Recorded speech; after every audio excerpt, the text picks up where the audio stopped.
Assalamualaikum warahmatullahi wabarakatuh. Waalaikumsalam warahmatullahi wabarakatuh. Alhamdulillah. Semoga bukan tanda kalau kita berhutang ya. Amin. Bismillahirrahmanirrahim. Rabbi shrah li sadri wa yassir li amri wa hlul 'uqdatam min lisani yafqahu qawli. Amma ba'd. Terima kasih teman-teman semuanya sudah bisa bersilaturahim bersama teman-teman semuanya di sini. Suatu kehormatan bagi saya pribadi. Ini pertama kali saya datang ke Jerman itu Desember kemarin, belum lama, sebenarnya 6 bulan. Itu satu hal yang saya diajari oleh guru saya. Itu meskipun di sini saya termasuk orang-orang minoritas dalam hal Islam, tapi saya berharap dengan kedatangan ini wonum saya itu atau bumi tempat saya tinggal itu dia bersyukur atas kedatangan saya. Karena saya yakin di wonung saya itu, di tempat tinggal saya itu jarang dipakai untuk sholat, jarang dipakai untuk sujud. Dan dalam teologi Islam kita semua tahu bahwasanya bumi, langit, dan semua makhluk Tuhan ini semuanya sebenarnya bertasbih, semua sebenarnya rindu sama Tuhannya, semua sebenarnya itu bersujud, semuanya itu sebenarnya ingin menyembah Tuhannya. Tapi dia kan benda mati. Maka alangkah bahagianya ketika dunia atau tempat itu dipakai untuk sujud kepada Rabb-nya. Maka alangkah bahagianya ketika dia sebagai tempat itu tidak dipakai untuk bermaksiat. Itu kan guru saya dulu ngajarin seperti itu. Tempat ini banyak tempat barangkali di Eropa ini yang dipakai untuk tempat bermaksiat di mana-mana. Tapi ada tempat yang terus kemudian dia bersyukur. Alhamdulillah banyak orang yang menggunakan tempat tersebut untuk berbuat ketaatan. Dan saya yakin tempat ini sekarang juga dia bersyukur karena tempat ini akan menjadi saksi buat kita semua. Insya Allah di hari di mana tidak ada saksi yang lain, yang di mana kita tidak bisa bersaksi, semoga tempat ini menjadi saksi yang baik untuk kita semua. Amin. Teman-teman semuanya, saya menyiapkan presentasi ini dengan harapan karena saya berhadapan dengan teman-teman yang akademisi dan lain sebagainya. Tentunya nanti saya akan banyak ceramah dan lain sebagainya. Saya berharapan juga ada bagaimana teman-teman nanti memandang anak hukum. Saya di sini sebagai anak hukum dan spesifiknya lagi hukum Islam. Nanti bagaimana saya akan menjelaskan tentang Islam, iman dan ihsan yang ini merupakan pondasinya. Hadisnya panjang, ini pondasinya agama Islam. Kalau teman-teman sudah tahu hadis ini sebenarnya Islamnya sudah cukup. Aslinya Islamnya sudah cukup. Nggak harus yang sampai detail-detail masalah misalnya. Di Indonesia sering ramai itu? Jilbab, musik, jenggot, apapun itu yang sampai detail. Kalau teman-teman sudah tahu ini, dasarnya Islam itu sebenarnya sudah ada. Itu sama sekali dasar banget. Jadi insya Allah saya ngajak di sini nanti bisa buat dialog bareng sama teman-teman semua. Apa Islam, iman dan ihsan? Saya tidak akan bacakan hadisnya karena hadisnya panjang ya. Nih teman-teman semua silahkan membaca sendiri, dicari di hadis Arba'in Nawawi nomor kedua. Hadis ini adalah perkataan Nabi Muhammad SAW yang bukan Quran ya tentunya ya, yang bukan Quran, yang terus kemudian sampai kepada kita. Metodenya adalah dengan metode ilmiah. Kalau dalam studi Islam sebut metode ilmiah, namanya metode sanad. Kalau teman-teman di universitas ini rata-rata metode ilmiah itu kan penelitian, metodologi, atau Scopus atau apalagi, atau standarnya kan seperti itu. Kalau dalam dunia Islam standarnya itu sanad. Sanad itu apa sih? Sanad itu ketika saya bilang sama Mas Ilham misal Mas Ilham bilang sama Mas Reza bilang sama saya, itu namanya sanad, rantainya kan seperti itu. Nah dalam Islam itu ada namanya sanad. Nabi Muhammad itu bilang sama sahabatnya, dan sahabat tentunya yang terpercaya ya. Sahabat bilang sama muridnya, muridnya bilang sama muridnya, muridnya bilang sama muridnya lagi, muridnya bilang sama muridnya lagi, sampai nanti 1400 tahun kemudian sekarang ini yang namanya sanad ini masih bisa dibicarakan. Saya ngambil ilmu saya dari mana? Ilmu gurunya dapat dari mana? Gurunya dapat dari mana? Saya kalau di kampus saya di Azhar hal seperti ini lumrah. Jadi biasa baca sanad itu panjang.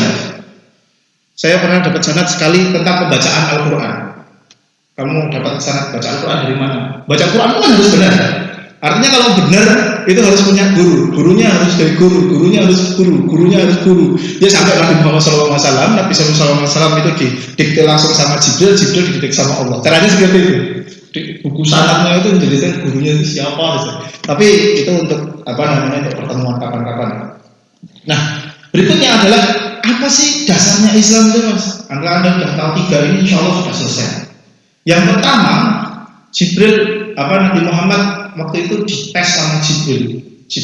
Jibril tanya, Jibril datang dalam bentuk manusia, bilang sama Nabi Muhammad, ya Muhammad, akhbirni anil Islam. Wahai Muhammad, kabarkan kepadaku tentang apa itu Islam. Teman-teman semua insya Allah sudah tahu apa itu Islam. Yang pertama syahadat, kedua sholat, ketiga puasa, keempat zakat, kelima naik haji. Selesai. Anda sudah bisa tahu 5 ini, itu sudah selesai sebenarnya Islam. Enak ya? Aslinya itu sudah selesai. Aslinya. Tapi kan terus kemudian nanti banyak yang membuat jadi semacam ribet-ribet. Nanti saya jelaskan kenapa kok banyak yang ribet. Baru kemudian yang kedua, Jibril tanya lagi, wa akhbirni anil iman. Kalau Islam itu seperti itu, terus iman itu apa? Oke, iman itu adalah percaya. Percaya kepada siapa? Yang pertama kepada Allah, malaikat, kitab, nabi, hari kiamat, sama qada dan qadar atau takdir. Kalau kamu sudah percaya seperti itu, artinya kamu sudah punya iman. Selesai. Baru yang ketiga, ini yang tahapan paling sulit. Wa akhbirni anil ihsan, dan kabarkan kepadaku tentang apa itu ihsan. Ihsan itu adalah ketika kamu beribadah, anta butullaha ka'annaka tarahu, fa illam yakun tarahu fa innahu yaraka. Kamu beribadah menyembah Tuhanmu seolah-olah Tuhanmu melihat kamu. Dan kalau kamu nggak bisa beribadah dengan model seperti itu, maka ketahuilah bahwasanya Tuhanmu itu melihat kamu. Saya kasih contoh. Dulu saya pernah dapat video di Facebook itu, ada seorang pencuri itu coba nyuri dompet seorang, diambil dompetnya. Nah, ketika ngambil dompet, ternyata di belakang itu ada CCTV. Kalau Anda yang jadi pencuri, kira-kira dompet itu Anda apa? Anda ambil terus kemudian bawa pergi, atau Anda taruh lagi? Taruh lagi kan? Ditaruh di tempat yang sama. Seperti itu konsepnya. Kamu hidup, kita hidup itu seperti itu. Loh, kita dilihat loh sama Tuhan. Anda perbuatan apa saja yang Anda lakukan, itu dilihat. Di semua teologi, di semua orang yang beragama, jangan ngomongkan Islam, Nasrani, Yahudi, apalagi Buddha mengenal konsep seperti itu, Hindu, semua yang menganut konsep agama pasti mengatakan Tuhanmu itu maha melihat, maka berperilakulah yang baik. Dan konsep ihsan ini nanti yang akan mengajarkan kita untuk seperti itu. Gimana supaya kita ketika berhubungan sama manusia itu menjadi orang yang benar-benar baik. Kenapa? Karena ada yang ngawasi. Kalau orang ateis nggak bisa, Mas. Kalau Anda ngomong sama orang ateis, konsep ihsan kayak gini nggak bisa. Kenapa?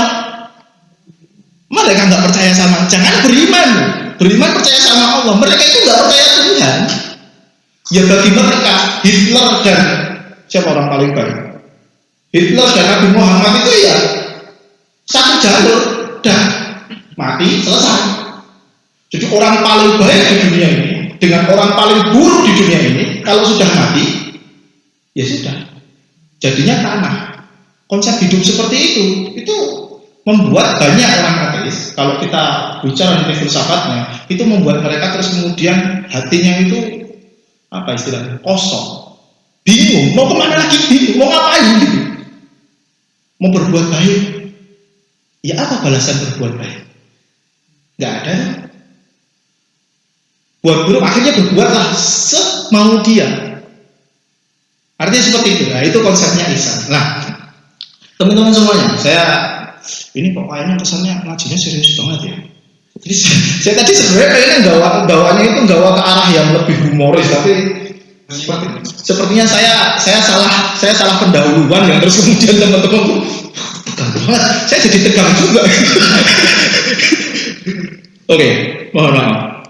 Nah, saya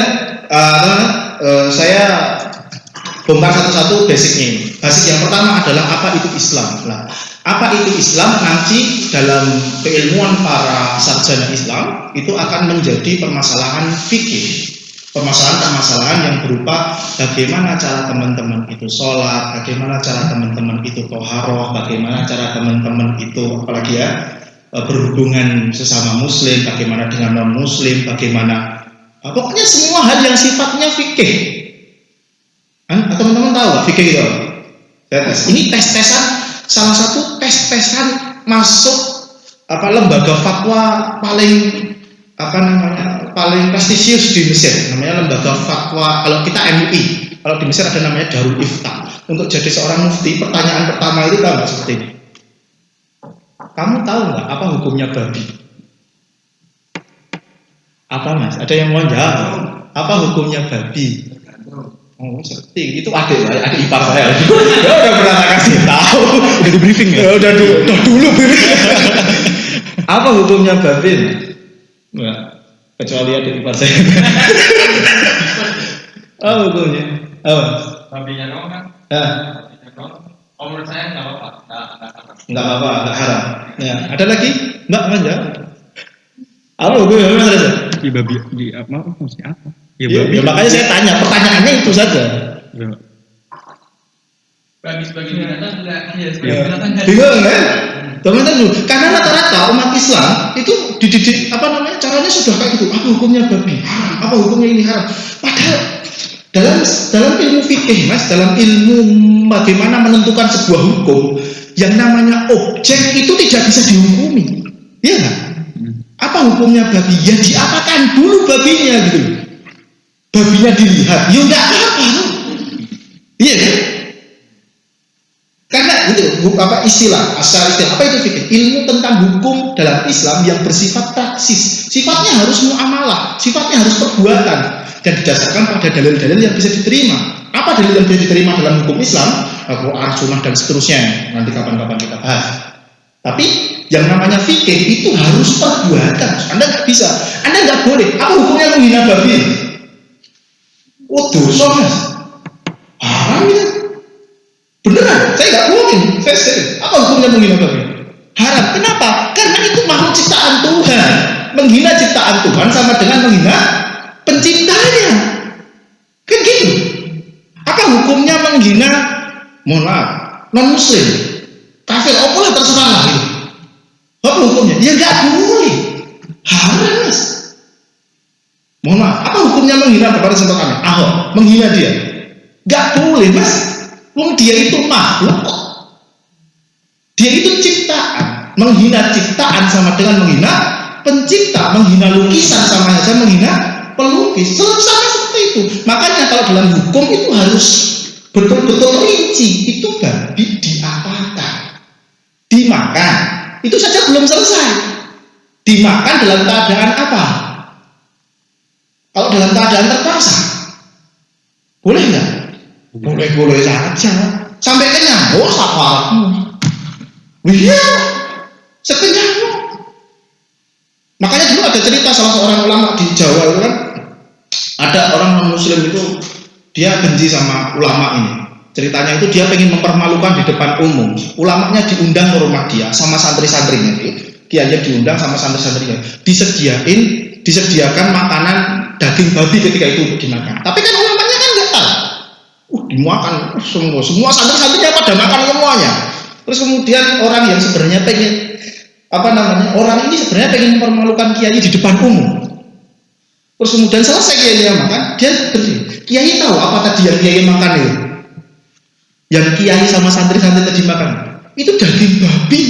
Dikiranya dia kiai ini akan malu, akan kok saya makan daging babi ya, gini nggak boleh gini. Enggak, kiainya bilang gini, alhamdulillah terima kasih ya udah disediakan. Kenapa? Karena ini halal bagi saya. Kenapa kok halal? Karena saya nggak tahu kalau ini daging babi, dan akhirnya saya bisa merasakan.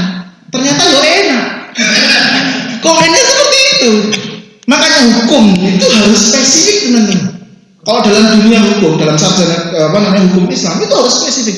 Diapakan dulu baru kemudian dia bisa dihukumi. Nah, itu salah satu dalam Itu pertanyaan dasar yang dijadikan kamu bisa masuk sekolah lembaga fatwa di Mesir itu enggak? Itu selalu pertanyaannya simpel seperti itu. Apa hukumnya rokok? Ya diapakan dulu. Apa hukumnya alkohol? Ya diapakan dulu, itu belum selesai. Alkohol buat disinfektan, boleh nggak? Sih, semuanya bilang boleh. Alkohol buat diminum boleh nggak? Belum selesai, Mas. Tuh kan? Iya, nanti kita akan lihat kenapa kok saya bilang alkohol buat diminum kok. Nanti lah kita akan bahas. Itu permasalahannya tidak sesimpel itu. Itulah kenapa teman-teman dalam dunia Islam perbedaan ulama, perbedaan sarjana Islam itu adalah hal yang wajar sekali. Karena semua orang punya otak masing-masing dan semua orang punya pendapat masing-masing. Saya akan berikan contoh. Anda pernah belajar madhab teman-teman ya? Kalau belum tahu madhab itu pendapat kalau bahasa Inggrisnya school of thought, sekolah pemikiran. Dalam Islam madhab, atau kalau dalam sekarang mungkin opini, pendapat yang yang diamini oleh banyak orang, itu namanya madhab. Pendapat yang diamini oleh banyak orang. Dalam Islam, dalam hukum Islam saja, jadi kita ada 3 aspek ya, ada Islam, ada iman, sama ada ihsan. Tiga-tiganya ini itu dalam Islam alirannya banyak sekali, nggak cuma terima banyak, penekanannya banyak sekali. Dalam hukum Islam, dalam bidang hukum, madhab yang terkenal itu ada 83. Yang sampai kepada kita itu cuma 4. Ada 83 lebih. Madhabnya Umar, sahabat ya, madhabnya Umar, Abu Bakar, Aisyah, Utsman, madhabnya Ali, madhabnya semua ulama-ulama itu. Tapi yang sampai kepada kita cuma 4. Kenapa kok yang sampai cuma 4? Karena yang saya bilang tadi. Jadi 4 orang ini yang teman-teman semua insya Allah sudah tahu, itu mempunyai murid yang terus kemudian menjaga keilmuan gurunya itu sampai terus kemudian punya murid lagi sampai zaman sekarang. Dan muridnya itu kalau dirunut beneran itu bisa nyebutkan seperti kita nyebut qul huwallahu ahad, beneran. Itu lancar betul kalau guru-guru saya itu kalau udah nyebut sanadnya beliau itu sampai kapan selesainya. Karena sanad dianggap penting dalam studi hukum Islam. Saya ambil ilmu ini dari ini, gurunya dari ini, sampai akhirnya nanti ini. Saya ambil contoh sanad yang paling ringan. Ya, Imam Ahmad ya salah satu yang paling terkenal. Itu punya guru namanya Imam Syafi'i itu punya guru namanya Imam Malik punya guru namanya Imam Nafi punya guru namanya Ibnu Umar punya guru namanya Nabi Muhammad SAW. Dan yang seperti ini harus bisa dipertanggungjawabkan. Ini yang disebut ilmiah dalam Islam, dalam hukum Islam. Harus bisa. Jadi nggak boleh kamu ngambil ilmunya dari mana? Syekh Google. Kalau dalam di Islam nggak masuk. Ya, kalau dalam di hukum Islam nggak masuk. Kamu memahami Quran dan Sunnah dari mana? Oke, kita semua sepakat di sini. Yang namanya Islam itu kembali kepada Quran dan Sunnah. Tapi permasalahannya teman-teman, versi pemahaman siapa? Ayo, kalau saya tanya seperti ini. Misalnya, ada undang-undang dasar. Hukum Indonesia itu kan berdasarkan Pancasila, undang-undang dasar. Ada yang tahu? Apalagi orang Indonesia ya. Hukum Indonesia itu berdasarkan apa? Pancasila, undang-undang dasar. Ada 4. Pancasila, undang-undang dasar, preambulnya kan beda. Preambul sama undang-undang dasar kan beda. Sama Pancasila, undang-undang dasar, sama preambul, sama satunya sama-sama undang-undang sama undang-undang dasar beda lah ya. Kalau masalah sama undang. Nah, pakar hukum itu kan sepakat ini, tapi kan tafsirnya kan beda-beda. Tafsir hukumnya kan beda-beda. Saya kasih contoh ya. Dasar Al-Quran dan Sunnah. Kita sepakat dalam Islam namanya itu harus kembali kepada Al-Quran dan Sunnah. Semua sepakat, tidak ada yang tidak sepakat dalam Islam. Mau Anda NU, HTI, Wahabi, Salafi, Syafi'iyah, Hanabilah, apalagi Khawarij, apalagi ISIS, apalagi saya nggak setuju sama ISIS, tapi ini namanya tanggung jawab ilmiah, jadi akan saya sebutkan juga. ISIS, apalagi semua kelompok dalam Islam itu bisa dipastikan akan kembali kepada Quran dan Sunnah. Quran dan Sunnahnya sama semua. Sekarang otaknya isinya beda-beda. Saya kasih contoh satu. Ini teman-teman, ini adalah ayat mengenai apakah menyentuh wanita itu batal atau enggak dalam sholat. Ini ya, kalimatnya seperti ini. Daripada teman-teman baca semuanya, saya garis hijau itu ada kalimat, kelihatan nggak ini? Ini aula mastumun nisa. Kalimatnya seperti ini. Artinya saja, nggak usah pakai ayatnya. Barang siapa yang kamu kembali dari tempat membuang air besar, atau kamu itu telah menyentuh orang yang bukan mahram atau menyentuh lawan jenis, maka kamu usaplah mukamu dan tanganmu. Maksudnya kamu dalam kondisi batal ketika itu. Kalau kamu menyentuh wanita, maka kamu itu posisinya batal wudunya. Maka maka wudulah lagi. Kasarnya seperti itu. Bisa dipahami sampai sini ya? Tapi ini Quran ya. Sekarang saya kasih hadis satu lagi. Ada satu lagi hadis bilang seperti ini. Bahwasanya Rasulullah SAW mencium istrinya, yaitu Aisyah, dan terus kemudian beliau keluar untuk sholat tanpa berwudu lagi.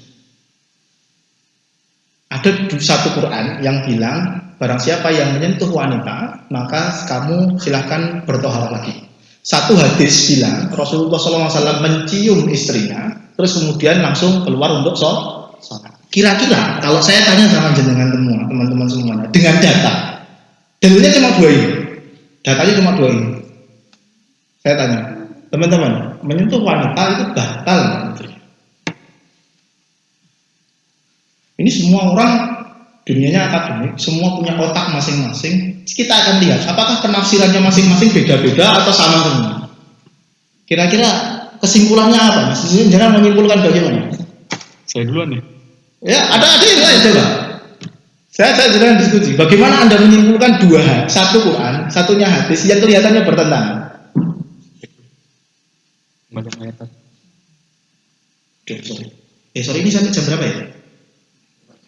Oh, juga bebas, kasihan. Kalau bebas kasihan yang nanti udah punya jadwal mau sekolah. Sambil nunggu ya, saya ajak teman-teman untuk diskusi. Kalau yang tadi kan apa istri berarti? Ya, istri. Kalau ini nggak ada keterangannya. Nggak ada keterangannya berarti di luar itu. Ambil kasus yang spesifik. Jadi berarti kalau Anda batal enggak? Langsung. Selain mahram. Selain istri yang bukan mahram. Oke, berarti kalau bukan mahram batal ya? Padahal Anda tahu nggak? Istri itu bukan mahram, Mas. Makanya dia boleh dinikahi. Iya kan? Iya, Deng. Mahram itu artinya apa? Tidak boleh dinikahi. Siapa mahram kita? Ya kalau saya ya anak saya, adik saya, kakak saya, ibu saya, bibi saya, itu namanya tidak boleh dinikahi. Istri itu bukan mahram, makanya boleh saya nikahi. Setelah dinikahi jadi mahram atau masih bukan mahram? Loh, kalau saya nikah sama, misal saya nikah sama istri saya, kok dia mahram, ya berarti saya nggak boleh nikah dong. Itu namanya cara logikanya nanti ambrol kayak gitu, itu rusak logikanya jadi ya. Dia boleh saya nikahi, makanya namanya bukan mahram. Ya itu pusing kan? Yang pertama itu kalau belum sebagian berapa saya pernah. Ya. Itu berarti orang yang berhubungan suami istri. Berhubungan suami istri. Jadi khusus untuk berhubungan suami istri ya? Sebagian ulama menafsirkannya begitu. Oke. Ya, akhirnya apa teman-teman? Saya ingin mengatakan apa dari contoh ini? Semua punya otak, semua punya pendapat. Akhirnya pendapatnya beda-beda. Padahal tujuannya apa? Dalilnya sama. Quran dan Sunnah sama. Dalilnya itu cuma satu itu kok. Tapi penafsirannya kan beda-beda. Akhirnya para ulama menafsirkan apa, Mas? Nih, coba lihat. Empat mazhab paling terkenal dalam Islam saya sampaikan. Imam Ahmad sama Imam Abu Hanifah bilang menyentuh wanita itu enggak batal. Kenapa? Karena menurut Imam Ahmad dan Imam Abu Hanifah, kalimat sebarang siapa yang menyentuh wanita, di situ diartikan sebagai mohon maaf berhubungan badan. Karena kitab suci itu terlalu suci untuk ngomong dengan kalimat maaf jima gitu. Gak ada dalam ayat itu ngomongin jima, gak ada. Mesti ngomongnya itu santun. Barang siapa yang menyentuh istrinya. Maksudnya apa? Barang siapa yang berhubungan badan dengan istri. Maksudnya seperti itu. Buktinya apa? Kok maknanya dialihkan seperti itu? Buktinya Rasulullah mencium istrinya. Coba. Masuk akal nggak? Masuk akal. Hold on di situ, tahan pikiran Anda bilang masuk akal. Saya akan bilang nomor kedua. Imam Malik bilang, jika ada syahwat, maka dia statusnya batal. Kenapa kok Imam Malik bilang bilang bahwasanya batal? Karena ayatnya bilang barang siapa yang menyentuh wanita maka batal. Ya sudah menyentuh gitu loh. Ya sudah menyentuh gitu. Terus hadisnya Rasulullah yang tadi gimana? Loh, kita berhusnuzon bahwasanya Rasulullah ketika mencium istrinya itu tidak bersyahwat. Tapi yakin kalau mencium orang lain justru akan batal. Kalau menyentuh orang lain akan batal. Masuk akal juga nggak kata Imam Malik? Masuk akal lagi. Kok dua-duanya masuk akal nih mas? Sekarang yang ketiga, ini juga masuk akal juga nggak? Imam Malik bilang, Imam Syafi'i bilang, dan ini mazhabnya rata-rata orang Indonesia dipakai ini. Imam Syafi'i bilang, batal nggak? Batal. Kenapa? Karena ayatnya bilang barang siapa yang menyentuh wanita maka wudunya loh, kalimatnya menyentuh kok Anda tafsirkan ke jima jauh sekali. Menyentuh itu ya menyentuh, nggak boleh Anda tafsirkan kemana-mana gitu loh, nggak boleh. Karena namanya menyentuh kok Anda tiba-tiba menyentuh kok Anda tafsirkan sebagai jima jauh sekali. Nah terus hadisnya Rasulullah Anda apakan? Imam Syafi'i bilang, oh hadisnya Rasulullah itu kekhususan buat Nabi Muhammad SAW. Coba. Kenapa kekhususan? Kayak Nabi Muhammad itu nikah lebih dari 4, itu kan khusus. Itu hanya untuk Nabi. Nabi itu mewajibkan dirinya sholat witir. Nabi itu mewajibkan dirinya sholat duha. Nabi itu mewajibkan banyak hal yang tidak diwajibkan untuk umatnya.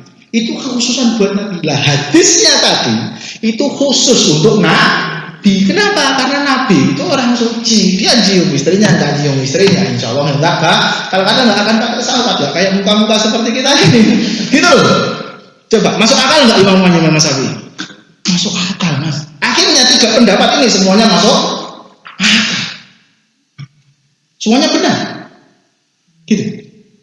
Nah, makanya itulah kenapa dalam Islam teman-teman, perbedaan pendapat itu suatu hal yang sangat ma'ruf, sangat sekali. Ada yang bilang ini boleh, ini nggak boleh, ini riba, ini haram, ini apa dan lain sebagainya. Ya memang banyak pendapatnya gitu, nggak bisa diambil cuma satu tok gitu. Saya ambil kasus contoh yang kedua, ini yang agak sedikit lebih ekstrim. Saya mendapati pertanyaan seperti ini teman-teman. Nah, ini di dunia minoritas ini masyhur. Ada suami istri dalam keadaan non muslim. Saya ajak diskusi lagi ya. Suami istri dalam keadaan non muslim. Terus kemudian istrinya itu mendapat hidayah untuk masuk kepada Islam.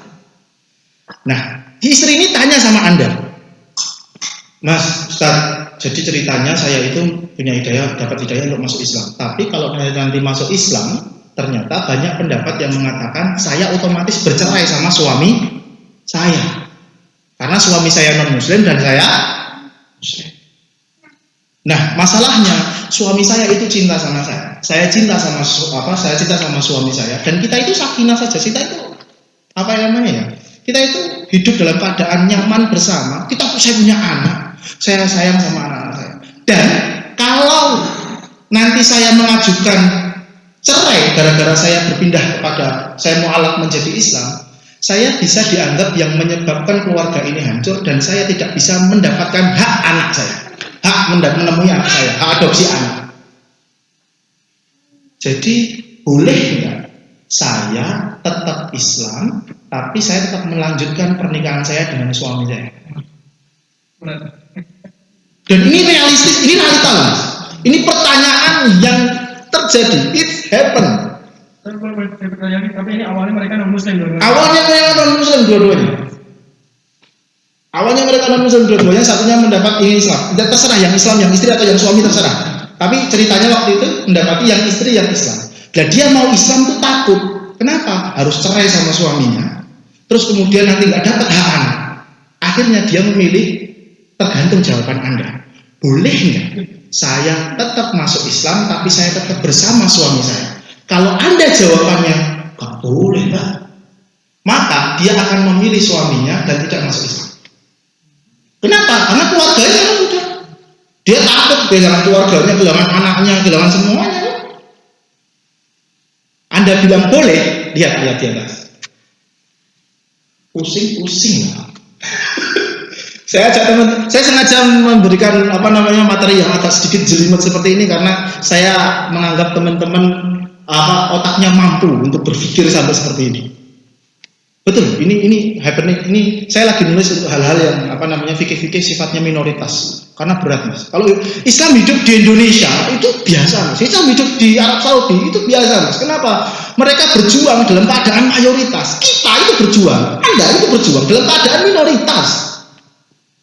Kalau Anda masih semangat karena umatnya banyak, wajar, Mas. Banyak yang bisa, banyak yang nyopong, ngasih duit banyak, bisa, Mas. Oh, Anda berjuang, tapi yang mendukung Anda sedikit, tapi Anda tetap mencoba menegakkan kalimatnya Tuhan. Itu kan hebat. Oh, itu hebat betul. Aku jempol betul itu, Mas. Teman-teman yang di sini, saya cuma jempol betul itu. Berjuang di Indonesia itu Islamnya sudah banyak. Indonesia itu saking bingungnya nyari musuh. Aslinya orang Islam musuhan sama orang Islam. Ya, aku musuhan sama Muhammadiyah musuhan sama HTI sama PKS sama ini. Saking mereka itu nggak punya musuh. Akhirnya orang Islam musuhan sama orang Islam. Nah, kalau kita di sini, kan enggak kan? Kalau kita di sini itu, aduh, jangan nyari musuh, nyari teman aja susah. Oh, nyari musuh. Ini udah bisa ngaji segini, alhamdulillah. Coba sekarang, Mas, saya ajak teman-teman semua berpikir untuk yang berat lagi. Nilai. Ayatnya mengatakan, maka jika kamu telah mengetahui bahwa mereka benar-benar beriman, istri-istri tadi, wanita-wanita tadi itu beriman, maka janganlah kamu kembalikan kepada suami-suami mereka suami-suami mereka yang kafir. Mereka tidak halal bagi orang-orang kafir itu, dan orang-orang kafir itu tidak halal pula bagi mereka. Ayatnya jelas. Anda mau bilang, boleh Pak, Anda tetap nikah aja, nggak apa-apa. Anda tetap langsungan pernikahan, Anda tetap muslim. Gimana ayatnya? Ya kan? Pusing. Nah, ada yang mau ngasih jawaban, coba. Pusing kan? Saya ajar teknik untuk berpikir cara anak hukum. Singkat kata teknik. Apa? Informatika apa? Mungkin mayoritas teknik ya. Saya ajak teman-teman yang anak-anak teknik ini untuk berpikir bagaimana logika anak hukum bermain. Pusing kalian. Saya awalnya saya coba pusing. Gimana ini? Kalau saya jawab enggak, nanti dia enggak jadi Islam dong. Repot saya. Dosa kafir sama dosa berzina besar mana? Dalam teologi Islam, ya. Sih.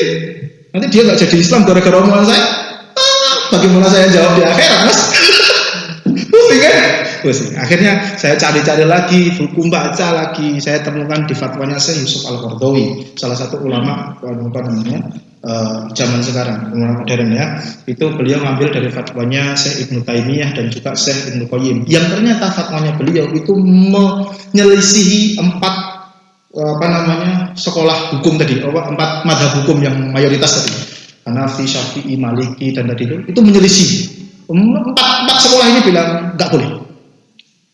Ya, Yusuf Qaradawi bilang boleh. Alasannya apa? Alasannya ayat ini harus ditafsirkan dengan baik. Kenapa ayat ini ditafsirkan? Ini harus ditafsirkan. Ayat ini itu untuk bagi seorang istri yang mau berislam, tapi ternyata suaminya menghalang-halangi keislamannya. Tapi kalau suaminya approve, suaminya ya nggak apa-apa. Tapi jangan ajak saya untuk Islam. Kamu Islam saja nggak apa-apa. Nah, bagi yang dalam keadaan seperti ini, yang sama-sama saling mendukung, lanjut aja nggak apa-apa. Dalil yang kedua apa? Dalil yang kedua kenapa? Jadi ada sejarah Nabi Muhammad itu punya anak namanya Zainab. Zainab itu mantunya Nabi itu kafir. Mohon maaf ya. Mantunya Nabi Muhammad kalau ada sejarah itu kafir. Namanya Ibnul As kalau tidak salah. Mantu dari anaknya yang bernama Zainab. Nah, itu dan ketika Nabi memproklamirkan Islam, Ibnu As ini tetap tidak Islam. Ya Nabi ya biasa saja. Tapi mereka kan bisa. Enggak bisa. Mereka setelah Fathul Mekah terjadi, baru kemudian Ibnu Las ini mu'alaf, berubah jadi Islam. Tapi sebelum itu, ya Nabi tetap, ya udah sana kembali kepada suami, santai aja, nggak masalah. Silakan baca sejarahnya Zainab. Itu suaminya non Muslim dan biasa saja. Dan apakah terus kemudian, kalau terus kemudian suami istri tadi itu mu'alaf terus kemudian harus akad baru enggak? Akad nikah baru maksudnya. Akad nikah baru enggak? Enggak. Tidak ada hadis, mohon maaf ya. Saya belum menemukan satu pun hadis. Ketika Fathul Mekah terjadi itu kan yang jadi mu'alaf itu kan banyak sekali. Tidak ada satupun riwayat yang menceritakan Nabi itu menikahkan mereka satu-satu ulang. Tidak. Silakan baca. Ulama nggak menemukan juga. Makanya dari situ itu namanya sunnah tarkiyah, sunnah yang ditinggalkan Nabi. Boleh ya, silakan. Tapi maksudnya ini kan kasusnya tadi pertama awalnya non Muslim, ya. Terus jadi Muslim salah satu. Ya. Ini takutnya nanti menyamakan dengan kasus yang belum. Ya, kan ya? itu ya. Okay. Takutnya nanti menyamakan nih. Nah, kalau dalam itu kasusnya tadi non Muslim, terus kemudian berubah jadi salah satunya. Ya. Tapi kalau terus kemudian dua-duanya adalah awalnya wanitanya Muslim, laki-lakinya non Muslim, baru di situ tidak boleh. Kecuali kalau kembali yang laki-lakinya Muslim, yang perempuannya non Muslim itu masih diperbolehkan. Tapi dari tidak tergantung apakah mereka dari ahli kitab atau tidak ahli kitab. Iya, bolehkan dalam alian ahli kitab. Yang perempuannya ahli kitab ya, laki-lakinya Muslim, perempuannya ahli kitab. Dalam hukum Islam itu setahu saya, sejauh sependek yang saya tahu dalam ngaji ini, itu seperti itu. Jadi Islam itu punya aturan, tapi juga punya banyak pelonggaran. Itulah kenapa teman-teman dalam hukum Islam itu kalau Anda cari pendapat itu nggak mungkin salah. Hampir pendapat itu nggak mungkin salah. Contoh yang ketika yang contoh terakhir ini saya banyakin contoh di bidang fikih, di bab fikih supaya karena related semua sama kehidupan kita. Masalah makanan. Kalau Anda datang ke party yang disediakan oleh orang Jerman, terus kemudian di situ ada daging, di situ ada apa saja terserah lah. Anda makan nggak? Kasih Burger King. Nah, kasih contoh yang gampang. Burger King, KFC, McD, apa lagi? Rewo, apa lagi? Semua dagingnya ada di situ. Anda makan nggak? Saya nggak makan. Nggak makan, ya nggak masalah. Kalau saya Kalau saya bilang, kalau jenang gimana Mas? Kalau saya masih makan juga. Kenapa? Awalnya saya nggak makan, beneran. Saya awalnya nggak makan. Kenapa? Saya hati-hati awalnya. Jadi awalnya saya mencoba untuk benar-benar hati-hati dalam hal makan. Karena bagi orang Muslim kan makanan itu benar-benar harus hati-hati. Apa yang halal yang masuk kan usahakan betul yang halal masuk dalam tubuh kita. Tapi kemudian saya baca-baca lagi gimana sih hidup dalam minoritas dan lain sebagainya. Ternyata gini.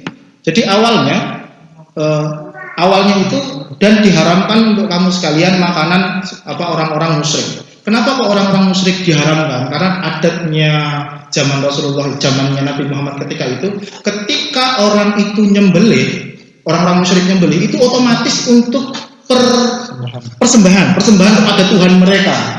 Persembahan untuk Tuhan mereka. Dalam logikanya orang Muslim ketika itu, kalau kayak gitu orang Alkitab, orang Yahudi Nasrani berarti juga haram dong, karena kan mereka nggak nyembah Allah. Maka orang-orang Islam tidak makan sesembelian atau makanannya orang Yahudi dan Nasrani ketika itu. Terus kemudian turun ayat lah yang ini Al-Maidah ayat 5. Wa ta'amul ladina utul kitab hilul lakum wa ta'amukum hilul lahum. Makanannya orang-orang Alkitab itu halal buat kamu dan makanan kamu halal buat mereka.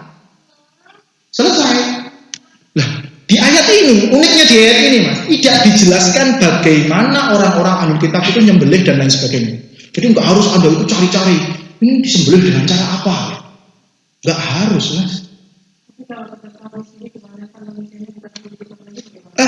Apa kita pakai logika mayoritas?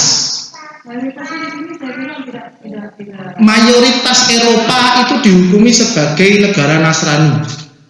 Tapi kan Nasraninya sudah tidak Nasrani Ahlul Kitab Mas. Nah, itu pertanyaan. Nasrani zaman Nabi itu Nasraninya juga bukan Nasrani Ahlul Kitab. Tapi masih disebut sebagai Nasrani, sebagai Ahlul Kitab. Kalau saya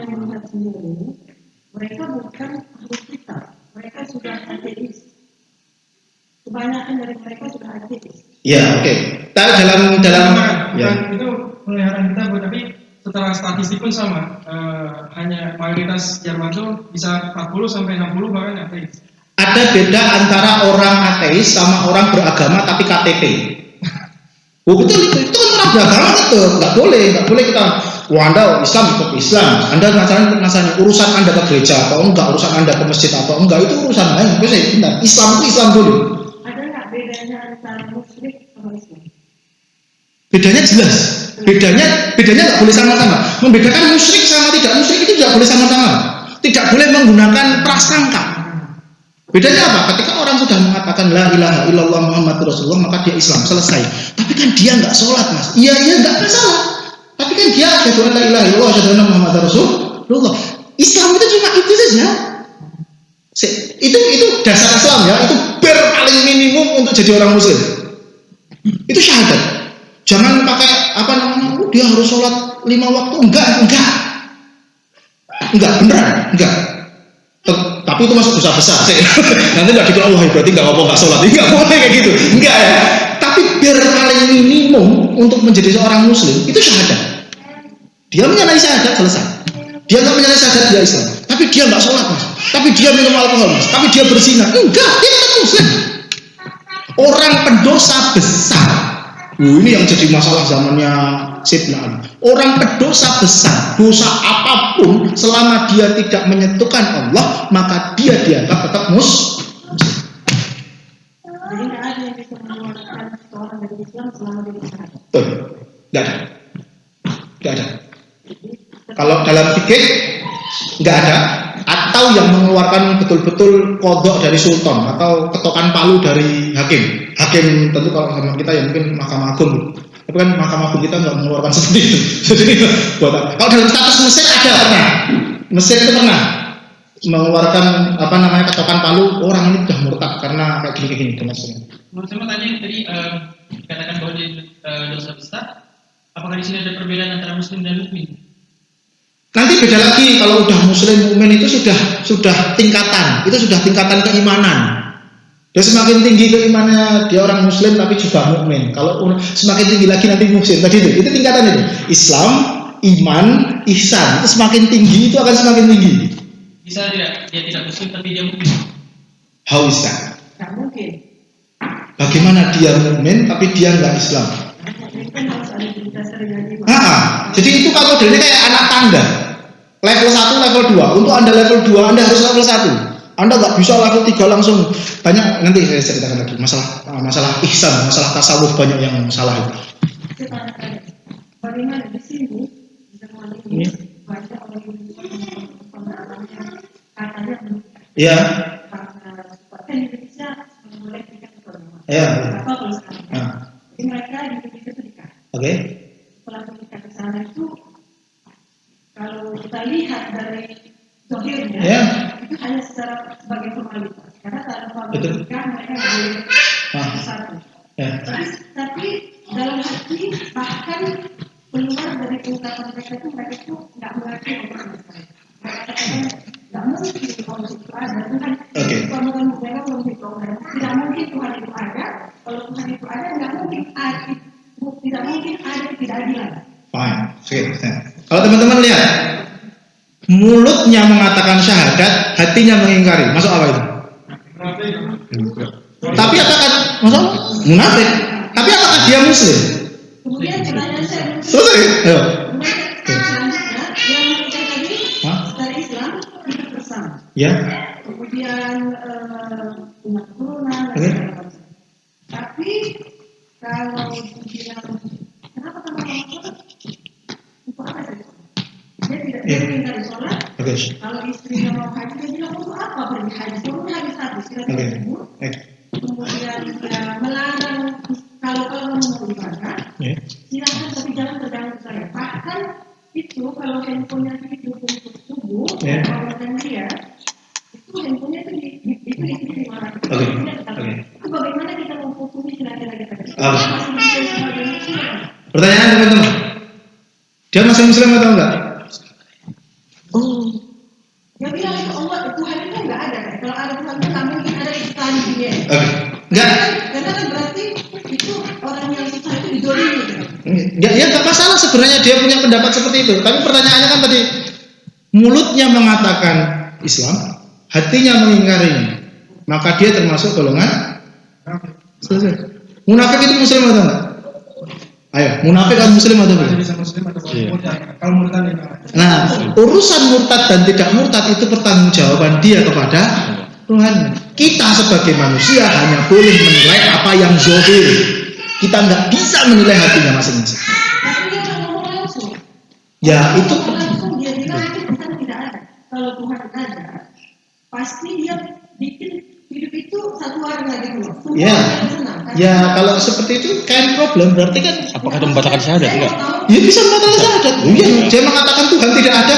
jadi Pak Sa, jadi kita menghukumi orang ini sebagai muslim apa enggak? Enggak, Enggak. enggak. Berarti pernikahannya enggak. Nah sekarang masalah pernikahan. Nah enggak. Jadi kalau menghukum itu harus satu-satu. Jadi nggak boleh satu terus kemudian kemana-mana. Ya mas. Aku mau nanya aja ke pengurus ini, sebabnya kita mau nanya di tengah-tengah atau mau selesai dulu? Karena kalau nanya-nanya gini, apalagi hukum ya, itu Oh iya betul. sesuai kondisi. Oke gini aja. Saya selesaikan materi saya. Tapi saya jawab sekali. Saya selesaikan dulu aja ya. Nanti biar utuh apa yang ingin saya sampaikan. Nah permasalahan ibu tadi gimana? Kalau dia sampai mengatakan seperti itu secara zahir dan di depan manusia, maka ya jadinya selesai. Dia musyrik. Bagaimana pernikahan dia itu urusan lain. Urusan Bagaimana menurut dalam Islam itu apakah pernikahan itu masih karena mereka sudah menikah lebih dari 30 tahun. ya udah selesai. Berarti masuk apa namanya yang pertama tadi pakai pendapatnya Zuhrodowi tadi. Mereka masih menikah. Karena apa? Karena mereka awalnya non muslim atau muslim? Enggak muslim dua-duanya. Awalnya Mualaf untuk tadi formalitas menikah. masalah formalitas nggak formalitas dalam hukum Islam Enggak. tidak masalah ya. Dua-duanya muslim. Ya, karena nikah itu memang akad itu kan formalitas semuanya. Urusan hati itu urusan masing-masing. Mau nikah nggak saling suka juga banyak kok. Jadi tidak ada masalah soal hati. Mereka nggak saling cinta. Bukan masalah itu. Itu urusan lain soal cinta nggak cinta itu. Ya, Dan laki-laki tadinya tidak muslim, tapi karena supaya mereka Nah, itu maksudnya. ya, udah. mereka menikah. Kalau habis itu satunya berubah menjadi non muslim, maka status dua-duanya orangnya muslim. Enggak, kalau saya tanya, yang laki-laki tidak, yang perempuan Islam. Kemudian supaya bisa menikah, si laki-laki itu bersyahadat. Iya. Iya. Nah, kemudian hidupnya seperti yang saya ceritakan tadi, itu bagaimana kita mau memandang? Gini. Secara zahirnya dia bersyahadat. Kalau secara zahirnya soalnya dia bersyahadat, jadi ribet. Tapi yang laku, dia nggak Iya. ngerti kalau Tuhan itu ada. Jadi gini, kalau untuk menghukumi secara kodok, apakah terus kodok itu artinya secara akhir kalam, akhir omongan itu, maka itu yang punya hak itu sebenarnya adalah qadhi, yang punya hak itu adalah hakim. Apakah dia bercerai atau tidak, itu yang memutuskan harus hakim dalam hal seperti itu, apalagi soal-soal seperti itu. Tapi dalam kasusnya itu tadi ya, kalau ngomong pertamanya Islam ya sudah mereka menjadi muslim. Urusan munafik dan tidak munafik itu bukan urusan kita. Betul, itu bukan urusan kita. Tentu kita berharap mereka nggak munafik, ya, selesai, kita nggak berharap. Tapi itu udah urusan yang lain soalnya. Terus pernikahan mereka gimana? Ya ada yang berpendapat pernikahan mereka batal karena satunya menjadi murtad. Tapi ada yang berpendapat ya tergantung. Kalau terus kemudian yang satu tidak menghalangi istrinya, tidak menghalangi pasangannya untuk tidak menghalangi pasangannya untuk ibadah, enggak masalah. Lah ada pendapat, itu cuma pendapat loh. Urusan Anda mau mengambil yang mana itu urusan Anda. Saya cuma menyampaikan ada pendapat. Kalau saya bilang dia nggak langsung menghalangi, tapi dia setengah menghalangi. Ya, tinggal habis itu lihat mudaratnya. Apakah mudarat tidak bersama dengan orang tersebut? Apa ujung-ujungnya akan masalah terus saja? Kalau cuma tidak setuju, saya kira semua orang tidak setuju. Saya bukan masalah menyetujui dia jadi kafir tidak kafir ya, tidak. Saya tidak. Naudzubillah min dzalik, tidak. Tapi memang hukumnya seperti itu. Karena si perempuan itu dia suka minta pendapat saya bagaimana. Jadi saya kira saya nggak tahu karena saya itu dihalangi. Kalau memang dia bisa meminta pisah, sebenarnya lebih baik dia pisah. Iya. Kalau memang dia bisa meminta pisah, dalam kasusnya yang awal tadi sebenarnya non muslim, dua-duanya non muslim, satunya mencoba untuk jadi mu'alaf. Kalau memang ini bisa pisah, ya memang lebih baik pisah gitu. Saya cuma ngomong kalau dalam kasus yang tidak bisa. Kalau kasus tidak bisa gimana? Mau kita paksakan betulan? Dia nggak jadi Islam nanti, berarti tanggung jawab. Nggak berani saya. Saya akan mengambil pendapat yang paling ringan itu saya. Tapi kalau mereka bisa-bisa ya bisa. Ngapain kalau kayak gitu? Kayak laki-laki cuma satu aja. Kayak cewek cuma satu aja gitu. Apalagi kita masih bisa ketemu sama keluarga, tetap bisa, yes, selesai. Mungkin kan itu untuk kasus beliau ya. Tapi maksudnya untuk kasus kita yang muda-muda itu menunjukkan ya kita lebih baik preventif. Oh betul. Carilah yang Nanti akan kita bahas soal kehati-hatian. Kalau Anda boleh untuk berhati-hati itu jauh lebih baik. Tapi kalau dalam kasus Anda tidak bisa berhati-hati, ada pendapat lain, alternatif pendapat. Terakhir masalah makanan tadi ya, itu seperti itu. Jadi boleh nggak masalah ini? Boleh. Karena dalam Islam ini ayatnya, dia tidak mengatakan untuk mengecek bagaimana cara mereka menyembelih sama sekali. Kalau itu masakan yang dihidangkan oleh orang-orang ahlul kitab, silahkan dimakan. Nggak masalah. Ayatnya ini. Ada yang mengatakan, loh kalau saya lebih baik hati-hati, bagus kan. Tapi kalau Anda sampai mengatakan, nggak boleh itu, nah itu yang jadi masalah. Untuk saya pribadi, saya akan lebih baik hati-hati. Sip, nice, well done, keren. Nggak masalah, tapi nggak semua orang bisa seperti Anda. Anda harus memahami bahwasanya ada perbedaan pendapat yang terus kemudian banyak orang memilih untuk mengambil pendapat yang paling ringan. Kalau itu sih, jangan kelamaan. Ada waktunya. Berapa? 50 menit. Nggak sampai kapan? Jam 2. Yang saya ini nggak apa-apa, tapi yang terus kemudian ada acara. Ya nanti kalau kira-kira udah lama saya tahu. Setengah 2. Oke, teman-teman. Terus kemudian mazhab dalam iman. Tadi saya masalah fikih ya. Yang ini insya Allah cepat. Iman itu ada banyak. Pendapat dalam iman itu banyak lagi. Ada yang paling umum adalah yang kita sebut sebagai Sunni, Ahlussunnah wal Jamaah. Itu dari kalangan Abu Hasan Al-Asy'ari, mazhab Asy'ariyah, mazhab Maturidiyah, dan juga mazhab Atsari dari teman-teman Salafi. Biasanya dipakai teman-teman Salafi. Ada mazhab Mu'tazilah. Anda nggak setuju sama Mu'tazilah, fine, nggak masalah. Tapi sejarah mengatakan Mu'tazilah ini hebat. Mu'tazilah ini adalah yang membuat masa kejayaan Islam. Anda nggak setuju nggak apa-apa. Saya pun nggak setuju sama mereka. Tapi ketika kita ngomongin ilmiah, kita harus ngomongin ilmiah. Saya ngomong jujur apa deh? Ini hidup di zaman golden age-nya Islam. Salah satunya adalah zaman setahu saya itu Al-Mansur yang mulai, terus kemudian nanti berakhir setelah Harun Ar-Rasyid. Dan kamu semua Harun Ar-Rasyid itu seperti apa? Dan itu mazhab yang dipakai negara. Saya nggak setuju dalam hal ini, tapi that has to be said. Kita harus adil dalam menanggapi Syiah. Anda nggak setuju sama Syiah? Fine, saya juga tidak setuju. Tapi harus diakui atau tidak diakui, Iran sekarang adalah negara Islam yang berani menentang hegemoni dunia.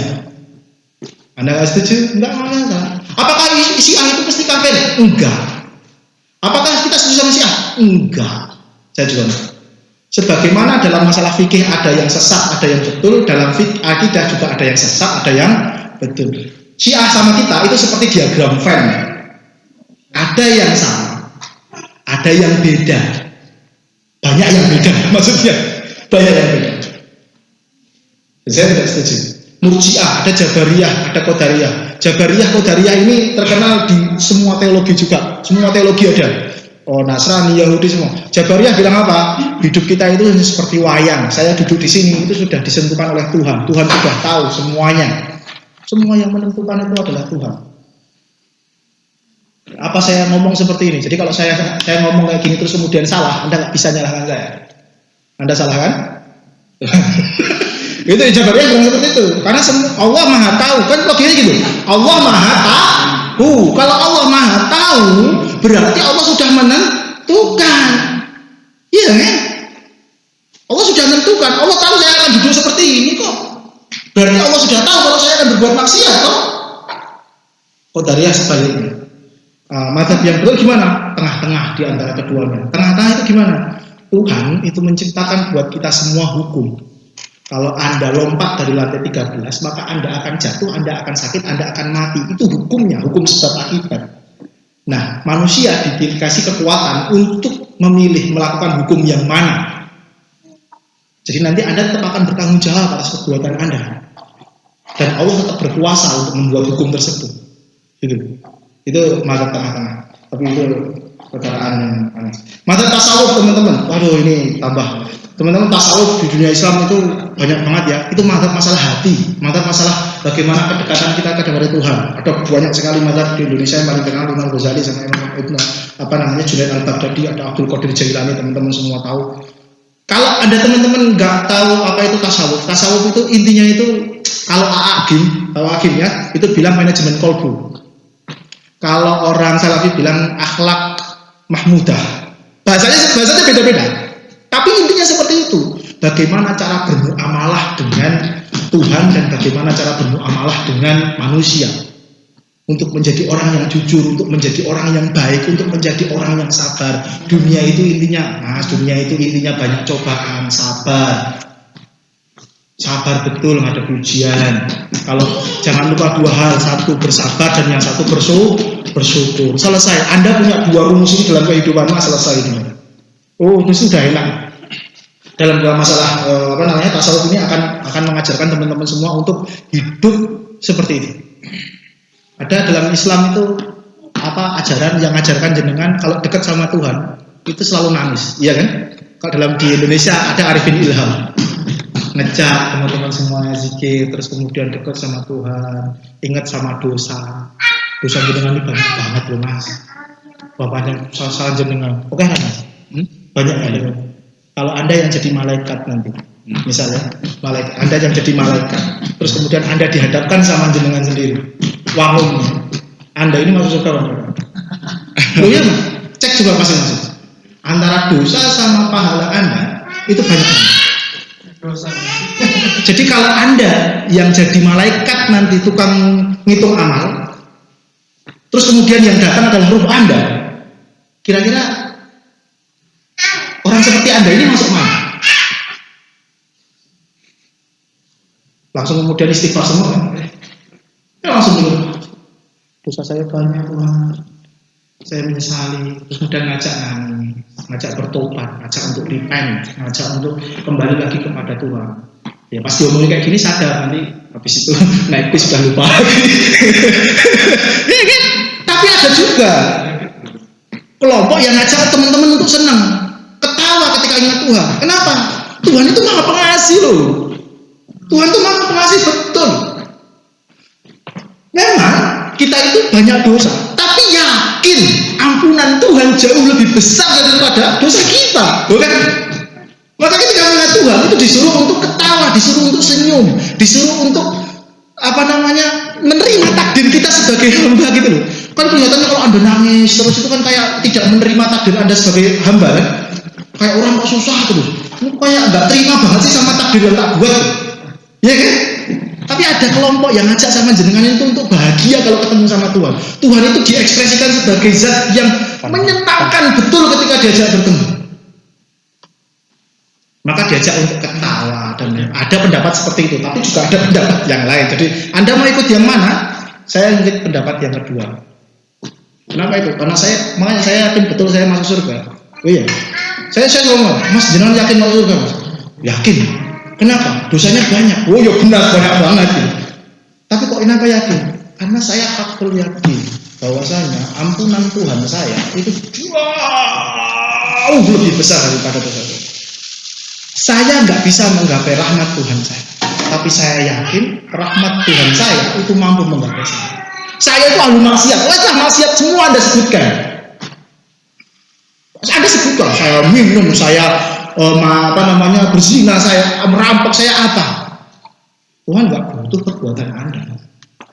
Selama Anda berbalik sama Tuhan, enak. Ampunan Tuhan itu selalu lebih besar. Kenapa banyak perbedaan? Yang paling terakhir aja ya, banyak penafsiran dan lain sebagainya. Ada hadis yang unik yang saya yakin teman-teman sering baca. Umatnya Nabi Muhammad akan terpisah menjadi 70, ada yang 2, ada yang 3. Jadi saya baca di sini hadis yang 73 golongan. Nasrani akan berubah, Yahudi akan 71 golongan, Yahudi akan jadi Nasrani 72 golongan, dan umat Islam akan jadi 73 golongan. Dan yang satu itu yang selamat. Nah, umat Islam lomba-lomba untuk mengklaim menjadi yang satu. Saya ngomong itu garis besar, mengklaim untuk jadi yang satu. Kenapa? Kalau Anda jadi yang satu, maka yang lainnya sesat. Padahal hadis ini, Mas, kalau Anda baca tafsirnya para ulama, itu enak banget. Oh, enak banget. Apa tafsirnya, Mas sekalian? Tafsirnya Nabi Muhammad itu bilang gitu. Iftarqat ummati, umatku kelak akan berpecah belah menjadi 73 golongan. Saya pertanyaan, umatnya Nabi Muhammad itu siapa? Semua Umat Muslim saja atau umat manusia? manusia. Selesai kan? Jadi yang terpecah belah siapa? Umat manusia. Ini hadis yang selalu dijadikan sebagai dalil untuk mengklaim dirinya sendiri yang paling hebat. Namanya firqah najiyah, firqah yang selamat, kelompok yang selamat. Padahal kalau baca syarahnya para ulama, penjelasan para ulama mengenai hadis ini, enak kan? Berarti umat Nabi Muhammad itu siapa? Seluruh umat manusia yang ada di dunia ini. Dan umat dunia ini akan berpisah menjadi 73 golongan. Dan yang selamat hanya satu. Dalam teologi Islam itu yang disebut sebagai orang Islam. Selesai, enak? Nggak jadi pecah-pecah ya? Ya kalau semua belajar tentang perbedaan pendapat rahmat nggak jadi pecah-pecah. Terus yang terakhir yang ingin saya sampaikan adalah tadarruj dalam berdakwah. Tadarruj itu apa? Step by step dalam berdakwah. Saya sampaikan ini sama mahasiswa terakhir ya. Ini saya sampaikan ini selalu sama mahasiswa saya. Mahasiswa saya kalau kuliah bilang, yang di sini yang belum sholat siapa? Banyak yang ngacung dia. Belum sholat, nggak sholat. Dan cuma belum sholat tapi nggak sholat. Itu banyak. Yang minum biasa mas banyak. Ini santai aja. Saya selalu bilang sama teman-teman semua. Saya selalu bilang sama mahasiswa, udah, kamu nggak sholat nggak? Tapi saya bilang, kamu minum keras nggak apa-apa dan nggak sholat ya sudah. Sekarang belajar sedikit demi sedikit. Untuk apa? Dari 5 waktu itu kamu ambil 2 saja. Nggak usah ambil 5. Saya tahu kalau itu berat, apalagi sholat subuh. Bangun pagi-pagi ngantuk, udah ambil 2 saja. Ambil 2 saja. Yang paling Anda sukai. Teman-teman di sini kalau ada yang masih belum dapat hidayah sholat, ambil 2 saja. Dan Anda tekuni terus loh, tapi 2 saja, nggak usah banyak. Terserah, ambil apa? Yang paling enak itu apa? Jumatan itu seminggu sekali. Ya udah, bagi yang belum dapat tidak salah. Ini bagi yang belum loh ya. Bagi yang sudah jangan pakai dalil ini. Nanti dikira saya menyuruh Anda nggak sholat. Oh, ngawur itu. Bagi yang belum dapat hidayah sholat, seminggu sekali ya Jumatan, jangan sampai lepas. Tapi Pak saya minum, terserah, nggak apa-apa. Bukan nggak apa-apa artinya saya ikhlas ya, tidak, saya nggak ikhlas. Bentar, pertanyaan. Ini maksudnya sholat kan, bukan sholat di masjid nih. Bukan sholat di masjid, sholat, nggak harus di masjid nggak harus di masjid. Karena gini, saya sampaikan dalilnya kenapa saya bilang seperti itu mas. Nanti jawab bilang, ustadznya ini sesat nih, ini bilang boleh nggak seminggu sholat seminggu sekali, jangan seperti itu. Jadi dalil untuk mengharamkan alkohol dalam Islam, bukan alkohol, khamr. Beda sama alkohol sama khamr, tapi kita bahas nanti. Beda alkohol sama khamr ya. Dalil mengharamkan khamr dalam Islam itu turun dalam 4 kali ayat hanya untuk khamr. Pertama bilang apa? Dan dari buah kurma dan anggur kamu buat minuman yang memabukkan dan rezeki yang baik. Sesungguhnya pada yang demikian itu benar-benar terdapat tanda kebesaran Allah yang memungkinkan. Minuman yang memabukkan itu kebesaran tanda Allah. Artinya boleh diminum. Itu hukum ayat pertama yang turun tentang khamr. Kamu mau minum aja nggak apa-apa. Sampai terus kemudian datang ayat lagi. Setelah beberapa selang waktu datang lagi, yas'alunaka 'anil khamri wal maisir qul fihima itsmun kabir wa manafi'u linnas. Mereka bertanya Muhammad kepadamu tentang khamr. Jawab bahwasanya khamr itu banyak mudorotnya. Tapi kalau kamu mau minuman. Tapi banyak mudorotnya. Coba lihat step by stepnya Quran dalam mentarbiyah, mendidik umatnya. Minum saja. Yang ketiga apa turun? Ya ayyuhalladzina amanu la taqrabus sholata wa antum sukara. Bilang gini, kalau saya dulu ceritakan seperti ini. Jadi ada sahabat, konon katanya itu alim. Sahabat besar kan? Itu sholat dalam keadaan mabuk. Baca al-kafirun. Kuliah ya al-kafirun la abudu mata butun wala antum abidun nama abud wala ana abidun ma batun wala antum abidun nama abud wala ana abidun ma batun wala antum abidun. Rampung Mas sholat itu muter gitu terus. Ini kan ayatnya ada dua yang mirip gitu. Muter bolak-balik. Ini ayat kok enggak selesai-selesai. Akhirnya turun ayat. Kamu mabuk-mabuk lah. Tapi kalau lagi sholat jangan. Ayat ketiga. Baru selang beberapa saat banyak. Baru selang sampai akhir-akhir itu turun ayat yang benar-benar mengharamkan. Ya ayyuhalladzina amanu innamal khamru wal maisiru wal azlamu rijzun min amali syaitan fastanibu. Wahai orang-orang yang beriman, diharamkan bagi kamu bahwasanya khamr dan lain sebagainya itu adalah barang yang buruk, yang najis, yang jelek, maka jauhilah. Saya selalu pakai dalil ini untuk mengajak kepada teman-teman yang belum mendapatkan hidayah untuk step by step ketika mengajak orang untuk berbuat baik. Jangan pernah terus kemudian satu nggak jilbab, bisa nggak jilbaban, nggak sholat, nggak jilbaban, nggak sholat, nggak pacaran, nggak jilbaban, nggak sholat, minum minuman keras. 4. Mana yang harus Anda address duluan? Sholat. Terus kemudian Anda sindir masalah jilbab, lari lagi. Udah pacaran, udah minum minuman keras, udah apalagi tadi? Sholat. Ya, yang terakhir. Ya. Udah habis itu nggak jilbaban, awalnya terbuka kemana-mana, udah pacaran, barangkali kemarin juga berzina, udah nggak sholat lagi. Gara-gara apa? Dia ngajak salah. Makanya ngajak itu step baik, tadarus. Aturan masalah kompor itu buat bener. Itu saya selalu pakai ayat ini. Masa kamu sama mahasiswa selalu bilang gitu, yang belum sholat. Bagi yang belum sholat, bukan yang sudah sholat terus kemudian mau pakai dalil ini. Sekali lagi ya, step by step. Seminggu sekali lah, wis Jumatan, jangan sampai lolos. Itu saja dulu. Udah PR-mu itu dulu. Nanti kalau sudah 6 bulan, kok kamu bisa tahanin. Dah, sekarang tambah. 2 sholat di rumah. Terserah mau ngambil apa? Mas saya bisanya zuhur asar tapi di jamak, boleh juga? Ya wis gak apa. Oh iya betul. Mas saya zuhur asar di jamak, maghrib isya saya jamak, jadi 4 tapi 2 waktu. Boleh enggak? Wis gak apa-apa. Betul Mas. Oh saya fatwa itu di sini. Oh, Anda bilang saya sesat terserah. Kenapa? Karena tadi itu dakwah itu harus step by step. Anda nggak bisa berharap orang Anda didik untuk jadi langsung profesor, orang alim, nggak bisa. Harus merangkak dulu, harus jatuh dulu, harus sholat dulu, nanti males lagi, terus naik lagi, males lagi. Ujung-ujung udah jenengan, kamu nggak jadi wanita, jadi laki-laki kok, terus kemudian berzina gini-gini.